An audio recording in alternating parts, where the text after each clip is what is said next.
Awesome. Well, in one interview, I heard you say, God made me perfect and he loves me just as I am. I could not agree more with you. And honestly, the day that I accepted myself as a gay man, the day that I love myself as a gay man, it was the day that everybody just started falling in love with me. You know, everything just fall into place. It was Yeah. a magical experience for me, not to come out, to actually love myself. Now, a question for you would be, how do you manage, or what do you think that you do between self-love and narcissist love? Okay, great question. Um, okay, so narcissism, for the people that don't know out there, because it's a big word, it's being obsessed with self. Okay, so that means that you put yourself first, but not in a healthy way. Okay, so let's say you're about to win a race and you've trained so hard, you're about to go through the finish line, but you see this other person that has been training just as hard and just as much, so you're gonna let them win? No. And that's not narcissistic, because you've trained hard, whatever. Even if it was harder for them to train, it wouldn't be narcissistic to put yourself first, because then it's like, okay, well, I'm gonna let him win because of pity. So then it's not really like ethically correct. You know what I'm saying? Yeah. So being narcissistic it's all about me, myself, and I.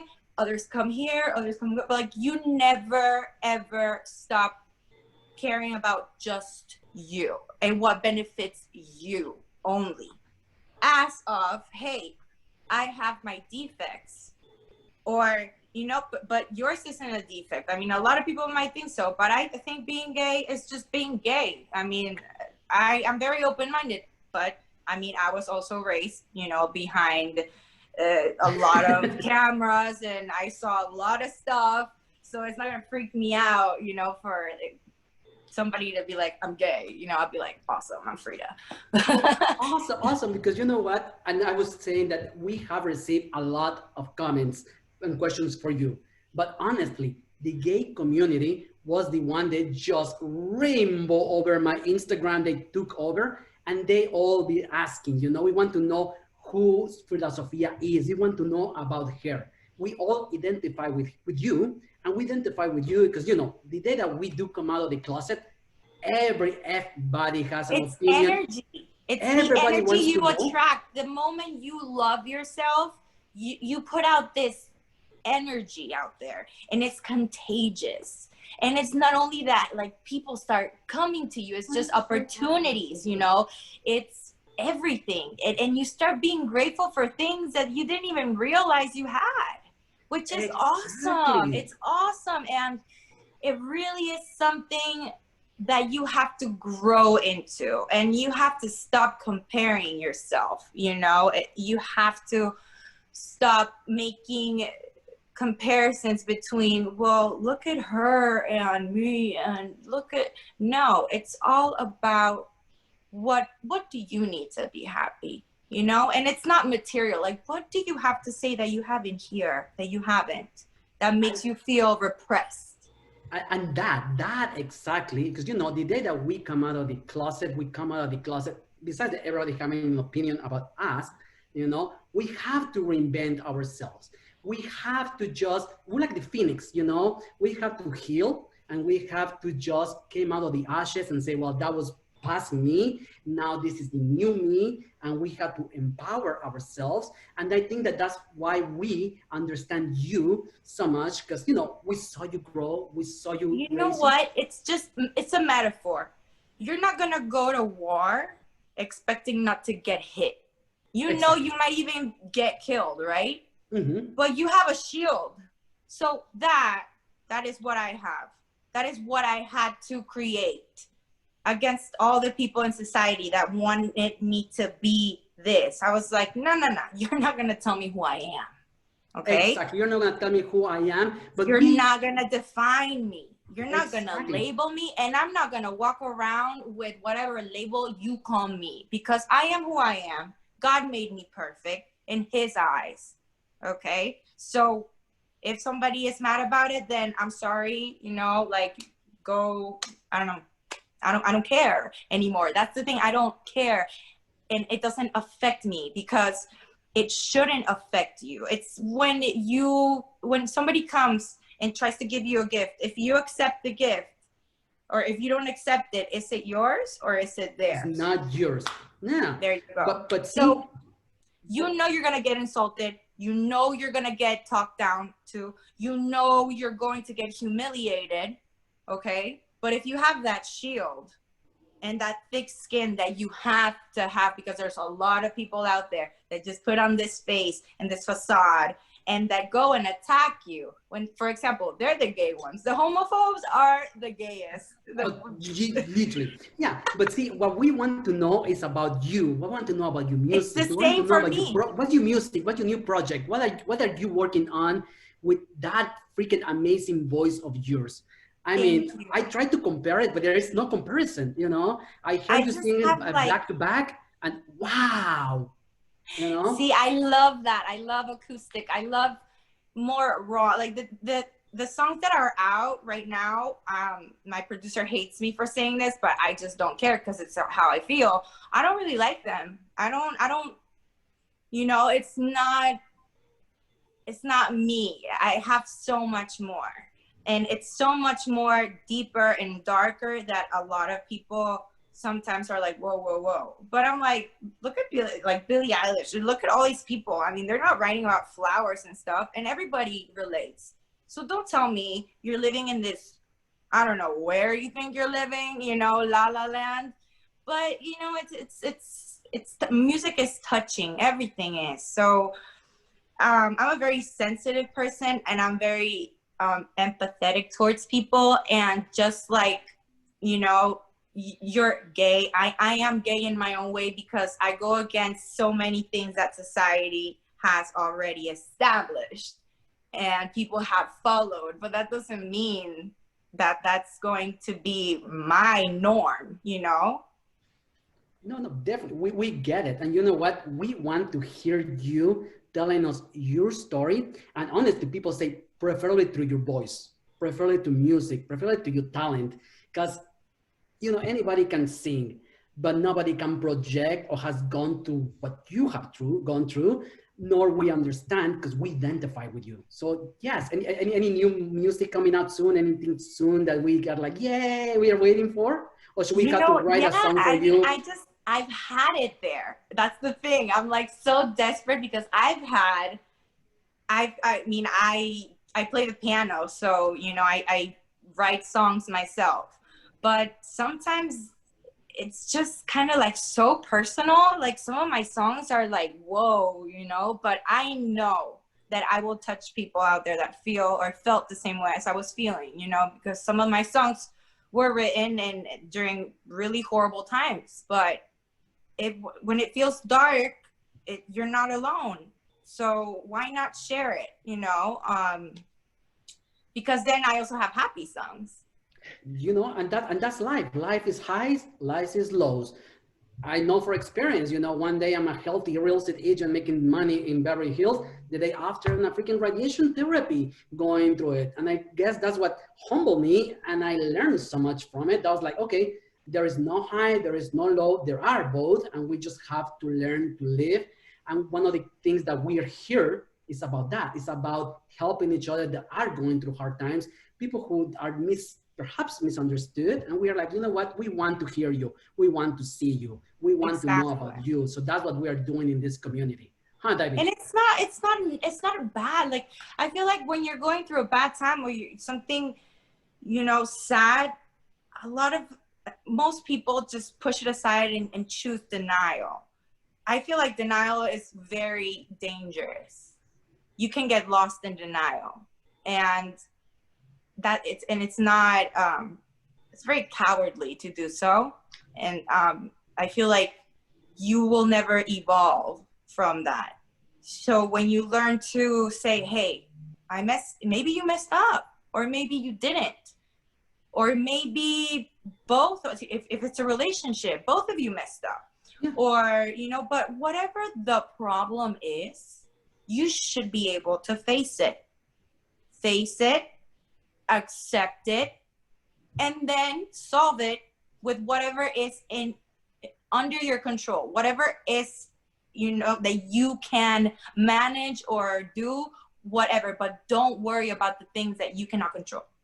Awesome, awesome. I totally agree with you, Debbie. I think that you have a question for me because I see you have a question. There's been a lot of, I've been wanting to respond along the way, but we're past that. I think. Oh my God, I'm sorry. No. There was just, and then we got cut off, and there was like, oh, I want to interject there and there. But no, I'd say, especially to our viewers, because people are going to want to know it looks like you get to sing through your singing, you get to unload a lot of stuff, whether it's happy or sad, which is really cool. I think a lot of us maybe use meditation and mindfulness. One question is, how do you relax and unplug?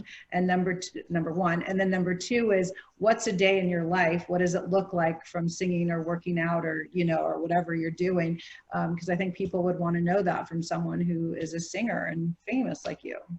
Thank you. So yeah, first off, I don't feel like I'm something like special, you know, I am just flesh and bone. But yes, the first thing, I mean, I love music since I was born. You know, my mom is an amazing singer, seriously. I am her fan. But I also have taught myself, or, you know, I was forced into discipline. That's my number one thing. And every single day that I wake up, there must be discipline. So it's either in my diet, okay, the time that I wake up, a routine, like my dog, you know, it's my responsibility. He depends on me. If I don't feed him, he's going to starve. So you pile your responsibilities, which can become overwhelming. So then you have to prioritize. And that's what makes my life a little bit more manageable. I prioritize. I write things down. And within that, what do? I always try and read an excerpt or something, or some affirmation, because believe it or not, if that's what you do the first thing, waking up in the morning, it's going to impact your entire day. I do that every morning. That's the first thing. Great. And coffee. And coffee. Lots of coffee. I get my iced coffee. I get my iced coffee and start searching for my quotes, and I start pushing them out on Twitter. Awesome. See, like that's it. That's it. And I'm sure, like, once you start reading these quotes, or, you know, even following in social media, I scroll through, you know, Jay Shetty, which he just sent me his new book, hasn't come out. I was just reading it. It's Think Like a Monk. And it's really cool because it's like this new age guy who is a monk, but you would never think so. And it's just a lot because he came from a family of doctors, and, you know, it was like, you better do this and that. And it's just a really cool story. But basically, to answer your question, I wake up, I drink, because I don't get really hungry in the morning. So I take my meal replacement protein shake with a superfood, a spoon of superfood powder. And that's basically like all the vegetables that you hate eating, but it's in powder, so you're okay. You're fine.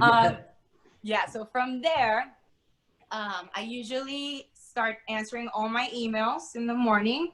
Then I take a break. I eat something before I work out. So it could be, I toast with banana and peanut butter. So I have my carbs, my sugars, which are going to help me not get dizzy during the workout. Those carbs I'm going to burn without getting to my protein, which is my muscle. Because when your body runs out of carbs as energy, then it takes your protein. So that's what we don't want, right? So that's very important to have some healthy carbs before and after your workout.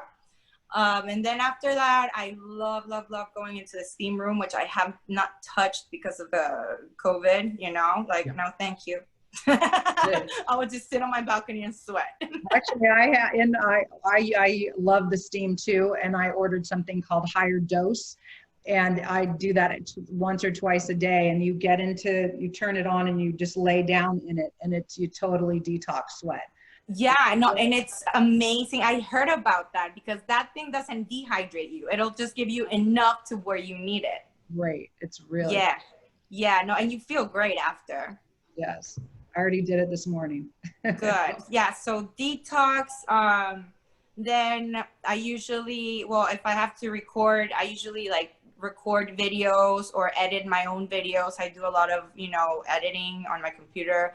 And I also have my clients one-on-one, and and I also do the skincare thing and plus all these supplements. So everything from marketing, because I studied marketing, I love doing those little videos, and I just like to be active. I feel like a busy mind is a healthy mind.